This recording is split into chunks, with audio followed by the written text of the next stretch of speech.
Our society has a problem. We idolize cucks.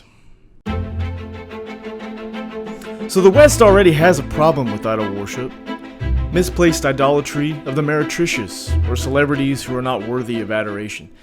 We don't look up to the fathers of the West that brought us the virtues, innovations, and ideas that we enjoy today. Instead, we venerate and admire people like the Kardashians, LeBron James, Taylor Swift, Chrissy Teigen, and others like them. But we overlook the male cucks in that group. Names most people wouldn't think of calling cucks, because they are so famous, wealthy, and high status. It's important to point them out, especially in the MGTOW community, so we don't emulate their lives. So before I continue, I want to preface with the definition of a cuck. It's a servile or weak man who supplicates to the feminine, and it takes three varieties, though a man is able to be guilty of more than just one. The first variety, the man is weak. He's a weak actor in the relationship and allows the woman's irrationality to dictate the relationship, the household, child rearing, etc.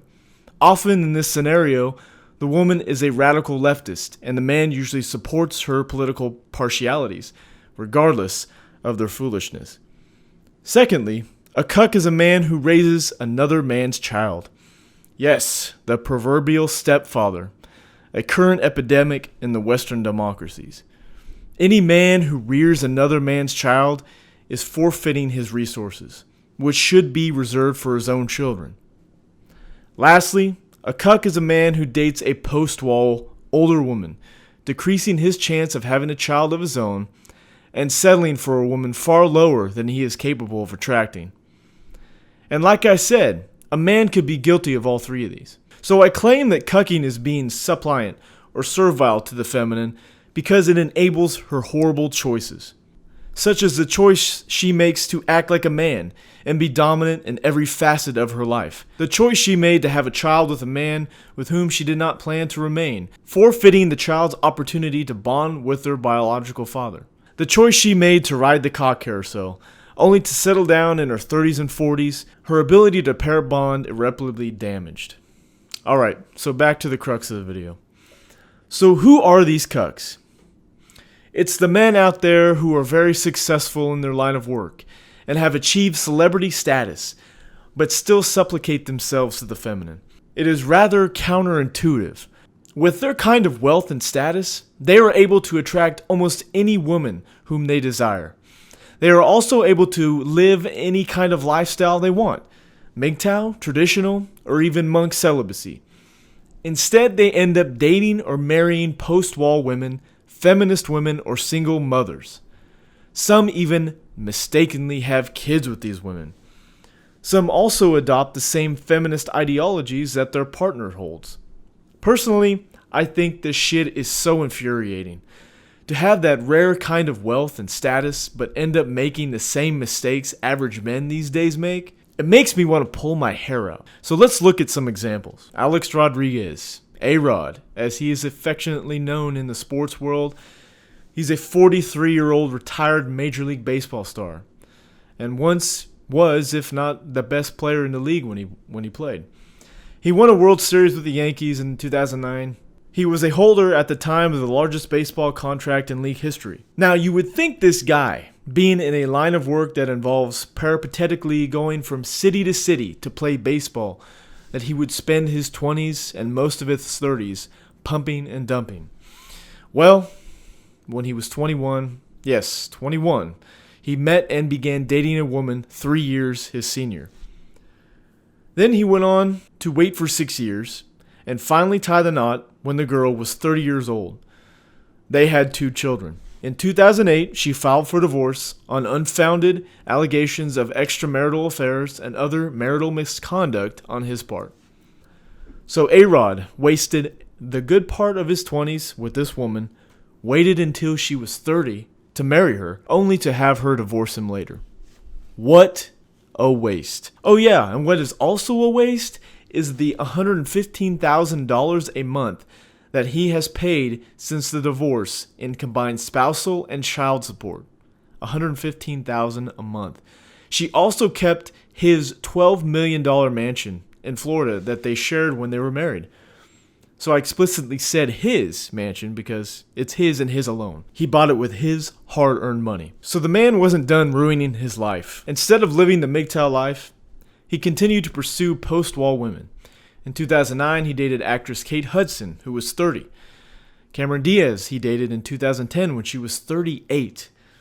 In 2016, he dated Anna fucking Wojcinski, the sister of Susan Wojcinski, the CEO of YouTube. Anna at the time was 43. Aaron was 41. So looking at this picture, I'm positive he could have done better than her. The worst of all, since 2017, he's been dating Jennifer Lopez. In March of 2019, they announced their engagement. He is currently 43. She is 49. She has been ran through the carousel for most of her 49 years and has been married thrice with 2 kids. A-Rod, what the hell are you doing? Sure, an argument could be made that he is just having fun with most of these women, but that argument doesn't hold any water. First, he wouldn't be dating or marrying these women if that were the case. And second, he would be going after younger, more attractive females than creepy-looking Anna Wojcinski. God, I can just feel YouTube striking this video this very second, just for that comment alone. This guy was and still is at some level on the top of the world, yet he continues to pursue post-wall women like Jennifer Lopez. Alright, enough of A-Rod. Let's stay in the world of sports and talk about Aaron Rodgers.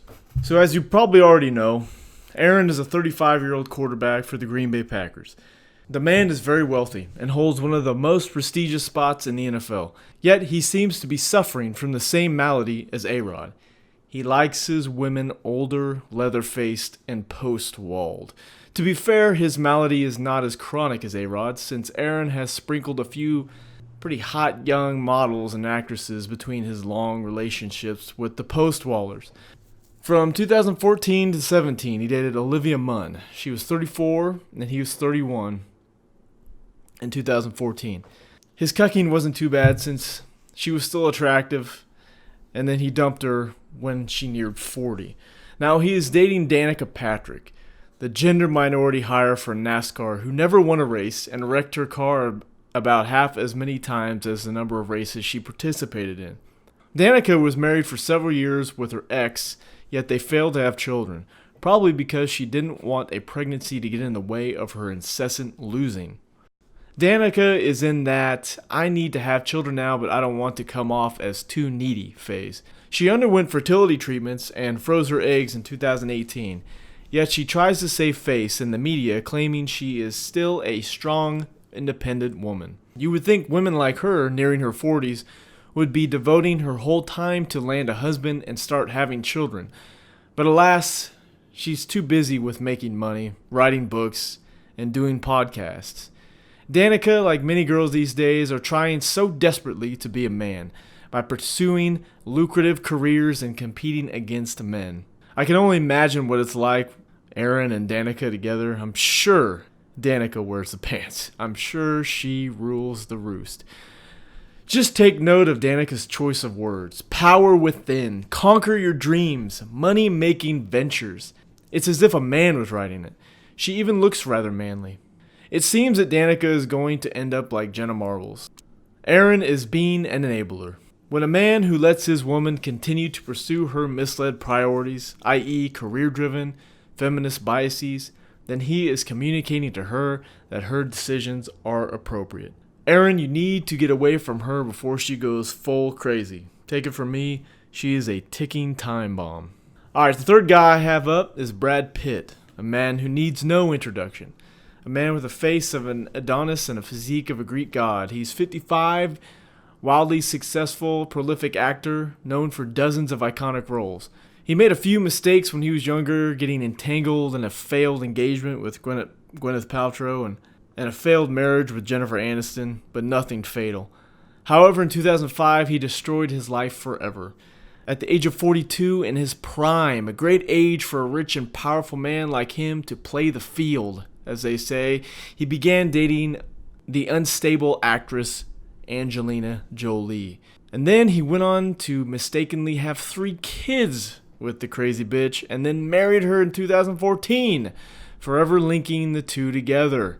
So after Angelina filed for divorce in 2016, he is of course going to be paying out the ass for the 3 kids they had together, along with the 3 they adopted from foreign countries.